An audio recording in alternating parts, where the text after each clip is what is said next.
Welcome to another episode of the Collective Mindset Podcast. I'm Gavin. This is Jordan. I'm Jordan. Sorry, introduced you. Hey, thank you. I appreciate that. Next time, do a better job. My bad. We are here to we're here to riff a little bit today about kind of the little bit on the same topic of what we've already talked about the last few weeks, but the state of the economy and maybe kind of what people can do to push through that. So, Jordan, why don't you kind of kick us off? What are we looking at today? Well, I think why we're going to have regular episodes of this because we feel like we are right on the precipice here of just some major financial changes coming in the marketplace. And, last time we talked about this game of financial chicken. That was last week. And that story has only continued further this week. And you're starting to see some cracks. The 10-year Treasury popped this week all the way up to over 4.80, which is absolutely insane. Highest levels seen in the 10-year Treasury since 2006 or 7. Yeah. Highest mortgage rates since the year 2000, I believe. So we're talking 23-year highs on mortgage rates. We can talk about ways to overcome that. But needless to say, there's been some shock in the system. Some really interesting data points, like the ADP jobs number came out, I think, on Wednesday or Tuesday, showed that there was only, 89,000 new jobs creation. Less than expected, right? Oh, like 100,000 less. The job numbers, the ADP numbers aren't typically manipulated, but the one that comes out tomorrow seems like they are because they always revise them down, it seems like. So tomorrow's a big day. If that jobs number is a huge swing and a miss, that's going to give the Fed real reason to pause. But, let's talk about that. Like, the Fed is, they're kind of at this rock and a hard place situation here. Jordan, you're really good at looking at data and crunching numbers and then, forming your smart man opinions with that information. I just tend to go by feel a little bit more. And so I just know, I've been looking at my credit card statements, my bank statements, and it just seems like all these services or things that I've been buying continually or using continually for the last however long, years and years, man, everything is just more expensive. Yeah. And it's not by just some small 10%, 15% margin. It's like double and triple. Yeah. And my guess is those are things that are just not in these, Fed inflation numbers. No. But it's like those services we use, right? Like I used to be a man who mowed my own lawn. I have not been that guy for a while, right? And I just feel like what used to cost X is now 3X. Mm-hmm. The pool guy that I used to pay X it's now 2X. Mm-hmm. And it's just every little thing, and especially these services that you pay, that there's another family, another businessman on the other end of it. Mm-hmm. He's feeling inflation at the pump, at the grocery store, just like we are. Yeah, so everybody starts charging more. Yeah, he just has to charge more, and he's got to pay his people more because they're experiencing the same thing. And so it's just this, it's like the race to the top until it all just blows up, right? At some point, we can't all keep paying this. And I think what we're seeing this, and you had crunched some numbers or found some numbers, some data, but we're at all-time record high credit card debt. Yeah, since at least in the last 25 years, credit card debt is, it's far outpacing all-time record highs per household. Yeah. Which is insane. And default rates, they have absolutely spiked, especially amongst the younger crowd. Yeah. The default rate in the 18 to 25-year-old crowd, I think the default rate just broke into the 20s. That's insane.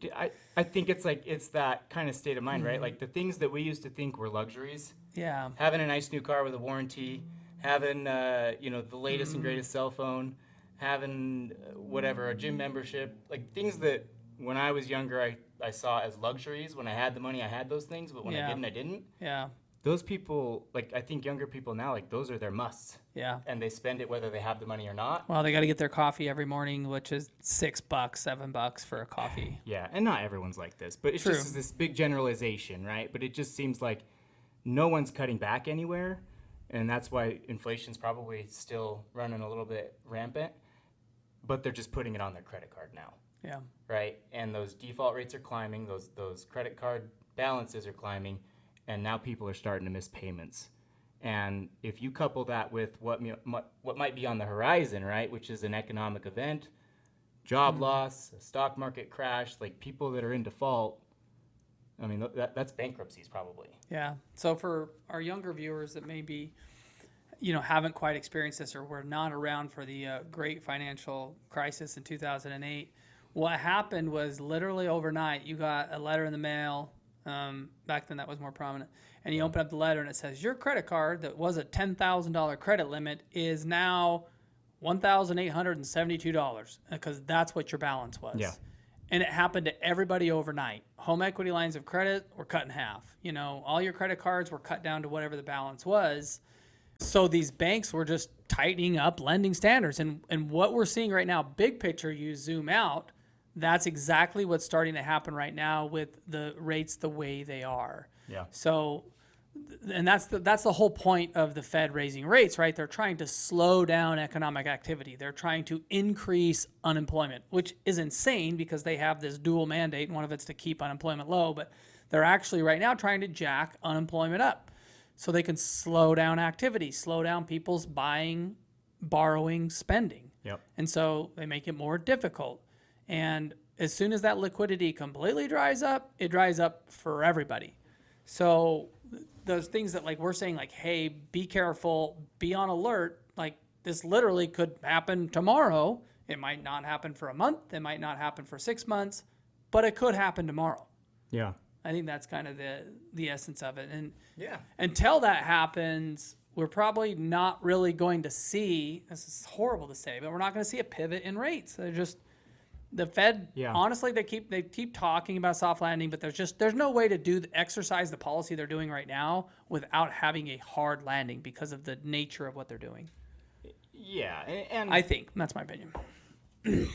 Exactly, and at a certain point, right? Like, just that we're calling it a pivot, the Fed pivot, right? But it's like you've been going up in rates, and eventually it's going to turn around, and it's like the odds of us being like you've seen the extremes play out in the market over the last, however many cycles. It's always been just a drop. It's been a flash. It's been a moment, right, that kind of precipitates it or cascades it, right? So the odds of us having this soft landing, right, which is like, hey, a smooth rising of interest rates and then a smooth lowering of them back down, right, as inflation eases, it's just unheard of. We've gone, right, 20x on the interest rate over the last year. So it's just that it's increased by such a multiplier. So there's definitely some kind of event that's likely to come from that. But I really wanted to hammer home, right, as a business owner, as someone who is kind of in control of the finances of my family, right, the provider of my family, in a time like this, man, we really have to double down. You have got to be the grittiest. You've got to be the most creative. You've got to be the most, you've got to be the hungriest. You've got to be out there working hard, because right now is really going to separate the people who are just sitting back coasting and the people who are grinding and pushing forward. So I think that's kind of what I wanted to talk about, is like, as not everyone's self-employed, but as people who are providing for their families, your version of gritty might be, we got to cut coupons, we got to cut back on these things, or we got to get a side hustle, or whatever it is, right? If you're a business owner, you've got to tighten the belt. You've got to figure out where you're spending, where you don't need to. You've got to just go through your expenses, and then you've got to drive top-line revenue. You've got to be the most creative person in your industry or sector.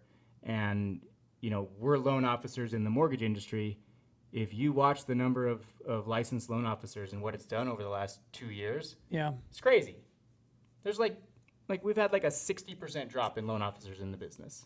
Yeah, you guys, normally there's in the peak, I think there's over 300,000 licensed loan officers, and it's been dropping by almost 100,000 the last couple of years. We're down below 100,000 loan officers. So guys like Gavin and I, who are seasoned, we've been around 20 plus years, Gavin, 10 plus, 13 plus years, whatever it is, not to say we're perfect, but we're the guys that are career professionals and have got the game kind of figured out a little bit. And if you're 5 years into the business and this is your first downturn and you've only known this, this is going to be a really challenging time, and you need to double down. So if you're a loan officer watching it, call us, talk to us. We can give you some ideas, some things you can do.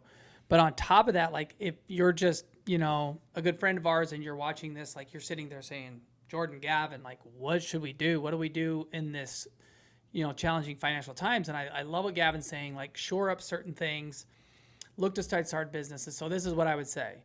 Here's a couple of my like pro tips. Like number one, make sure your money is in smart places. That's number one. In a downturn, the number one rule of capital is protected at all costs, don't lose money. So there's a couple things you can do to not lose money. Number two would be take your money out of your boring checking account or your savings account that's 0.15% yield and go put it in a money market account. Go put it in a high yield savings account. There's banks out there that are paying 4 or 5% on these right now. You're crazy not to have your money there. Put it somewhere where it's putting to work while you're sleeping. So that would be number one. Number two, like what is the biggest loss to our money? Your earned money. It's this horrible, nasty word called taxes. Okay. The government comes in and they're going to take a minimum of 25% of your money. In some cases, up to 50%. It's not just income tax, it's sales tax, blah, blah. So create tax strategies. And if you're sitting there and you're like, man, I'm a W-2 guy, I make $100,000. Like, what tax strategies can I have? Start a small business. Start a small business that, you can have business use of your home. You can write off your car. If you're a real estate professional and you drive around and you do all this stuff, you can write off your miles. You can, I love the idea of buy an Airbnb, run an arbitrage on that. You can depreciate that asset. You can do all kinds of things. So now's the time. It's like preservation of capital on top of increasing your earning potential. Yeah. So those are my hot takes. I love it. I just think, like, to me, it's mindset. Like, we can't be victims. You can't just sit back and let it all happen. You got to be proactive. You've got to double down on your efforts. You've got to be, like you said, right, being mindful of where your money's at, what it's doing, how it's working for you. And also I would lump into that same category, right? Time. Money and time, right? To me, it could be the same thing, right? If you don't have a lot of money, you might have some time. And so just if you can use your time to make a little bit more money, to look through your expenses, to cut back, to be creative, I think the people who are the most creative and the people who are, honing their craft, getting better at what they do, those are going to be the people that come out on top on the other side of this. Especially like in our industry, like people who stay in this and grind and stay connected to all their referral partners and their clients, like those are going to be the people on the other side that do really well. And the guys that got out because it was too hard and they went and did something else that seemed easier, they're going to be scrambling to get back in it when it all turns around, but they're definitely going to be behind the eight ball there. So yeah. Well, if you guys have any questions, feel free to reach out to us, comment on these videos. With any questions, we'll be sure to respond. But it's going to be an interesting time. We'll come back with more. Hopefully, I'm sure there's going to be some fireworks that we'll want to chime in on. But as we go down, like Gavin and I with the Mortgage Collective and the collective network that we have, we are working on building multiple businesses and doing different things. So, once we get those things going, we're definitely going to be guinea pigs and saying, hey, like this is kind of how you do it.